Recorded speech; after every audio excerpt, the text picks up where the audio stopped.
कहते हैं सीखने वाला इंसान कहीं से कुछ भी सीख लेता है। उसे इस बात से कोई मतलब नहीं होता कि सामने वाला क्या सोचता है और कैसा आचरण रखता है। उसे मतलब होता है तो बस सीखने से, सीख कर ही एक आम इंसान महापुरुष की उपाधि प्राप्त करता है।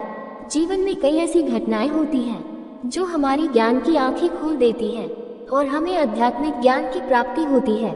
एक बार ओशो जी ने भी स्वामी विवेकानंद जी की ऐसी ही एक कहानी सुनाई जिससे हमें अपने विचारों को सुधारने की प्रेरणा मिलती है। आइए पढ़ते हैं स्वामी विवेकानंद के जीवन से जुड़ी एक अद्भुत कहानी, स्वामी विवेकानंद और वेश्या। ये कहानी तब की है जब वह भारत में ही रहते थे और उतने प्रसिद्ध नहीं हुए थे जितने की बाद में हुए थे। उन्होंने विदेश यात्रा भी नहीं की थी। उस समय वह जयपुर में ठहरे हुए थे। वहाँ के राजा स्वामी विवेकानंद के बहुत बड़े भक्त थे। वो उनकी दिल से इज्जत किया करते थे। इसीलिए राजा ने स्वामी विवेकानंद जी को अपने महल में बुलाया। उस समय की ये रस्म थी कि जब भी किसी मेहमान को बुलाया जाता था तो उनके स्वागत में नाच गाने का प्रबंध किया जाता था। इसी रस्म के अनुसार स्वामी विवेकानंद जी के स्वागत के लिए भी राजा ने भारत की सबसे सुंदर वेश्या को नेता भेजा। सब कुछ तय हो जाने के बाद राजा को यह एहसास हुआ कि स्वामी जी तो सन्यासी हैं। उनके स्वागत के लिए वेश्या को नहीं बुलाना चाहिए था। एक सन्यासी के लिए वेश्या की क्या जरूरत। कहाँ स्वामी जी इतने बड़े महापुरुष और कहाँ वो अदनासी वेश्या। स्वामी विवेकानंद जी उस समय तक सीखने की ही प्रक्रिया में थे। इसलिए जब वे राजा के महल में आए तो आते ही उन्होंने वेश्या को देखा।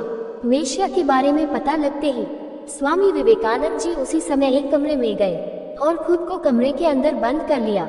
उन्हें डर था कहीं उस वेश्या को देखकर उनकी वासना शक्ति ना जाग जाए। राजा बाहर से उन्हें बुलाते रहे लेकिन स्वामी विवेकानंद जी ने बाहर आने से साफ मना कर दिया। राजा ने माफी भी मांगी कि उन्होंने आज तक किसी सन्यासी का स्वागत नहीं किया, इसलिए उनसे ये भूल हुई। लेकिन स्वामी विवेकानंद जी नहीं माने और अंदर ही बंद रहे। राजा निरंतर स्वामी जी को मनाने का प्रयास कर रहे थे। इसका कारण थी वो वेश्या भारत की सबसे सुंदर और प्रसिद्ध वेश्या थी। अगर उसे वास भेजा जाता तो ये उसका अपमान होता। राजा बुरी तरह फंस चुके थे। उन्हें समझ नहीं आ रहा था कि वह इस स्थिति में क्या करें, कैसे निजात पाएं इस समस्या से। वेश्या को जब इस बारे में पता चला तो उसने एक गाना गाना शुरू किया।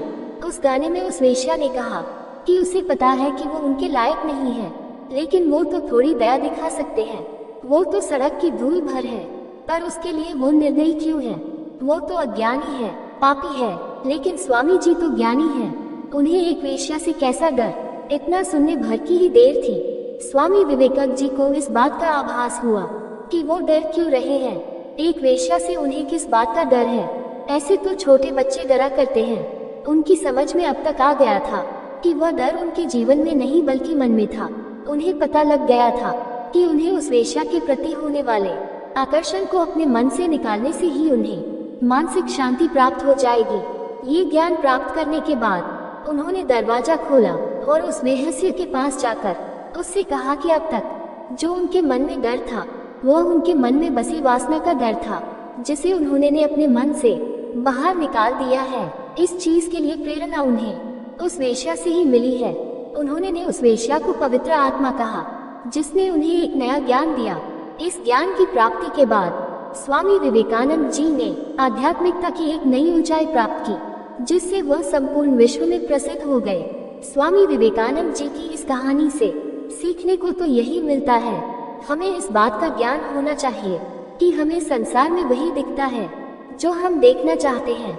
खुद पर नियंत्रण न कर हम बाहरी वस्तुओं को दोष देते रहते हैं।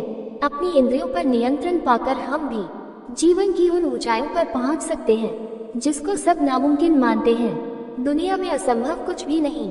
अगर इंसान कुछ करने की ठान ले तो उसे दुनिया की कोई ताकत नहीं रोक सकती। बस उसे अपने लक्ष्य की जानकारी स्पष्ट तौर पर होनी चाहिए। खुद को कभी भी कमजोर नहीं समझना चाहिए। अगर आप ही अपने आप को कमजोर कहेंगे तो आप खुद अपने अस्तित्व को खतरे में डालने का काम करेंगे। खुद पर विश्वास रखें और हर परिस्थिति का सामना करें।